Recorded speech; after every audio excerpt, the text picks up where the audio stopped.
પીરાભાઈ મેવાભાઈ સુતાર બોલું છું કે શંકરભાઈ રાધનપુરથી આવતા રહ્યા ડેરીમાં જતા રહ્યા ધોનેરા અને દિયોદરને પડતો ગયો એ ઓગળ કોઈ દાડો સારું નથી કરવાનું. શંકર ચૌધરીની આ દાદાએ ખોલી ફૂલ.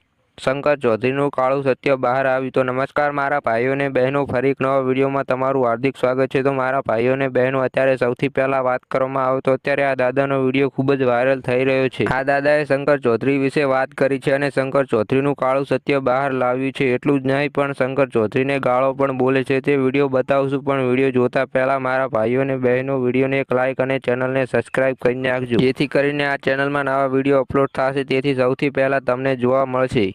તો હવે વધારે વાતચીત કર્યા વગર આ દાદાનો વિડીયો જોઈ લો અને આ દાદા વિશે કોમેન્ટ કરવાનું ભૂલતા નહીં અને સૌથી પહેલા આ વિડીયો જોઈ લો. હું પીરાભાઈ મેવાભાઈ સુતાર બોલું છું કે શંકરભાઈ રાધનપુરથી આવતા રહ્યા ડેરીમાં જતા રહ્યા ધોનેરા અને દિયોદરને પડતો ગયો એ ઓગળ કોઈ દાડો સારું નથી કરવાનું. કરે એટલે સારું કરે, શંકરનું કોઈ દાડો સારું ના થાય એટલે આ ઓગળનું નામ લઈને હવે તરાજ ગયો છે. જો સારું કરવું હોય પાછો ઓગળ્યા એને કઈ કોમ થઈ ગયો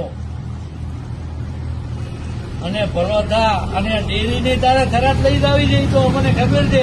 હું તો તારે ઓલા થેલીઓ વેચવાની હતી મમરાની ને આવી બધી કરીને એમને એ તો અમને ભળાયેલું. હવે તમારે શું કરવાનું છે કરો, તમે કરો જેટલા દાડા કરો જુઓ અમે.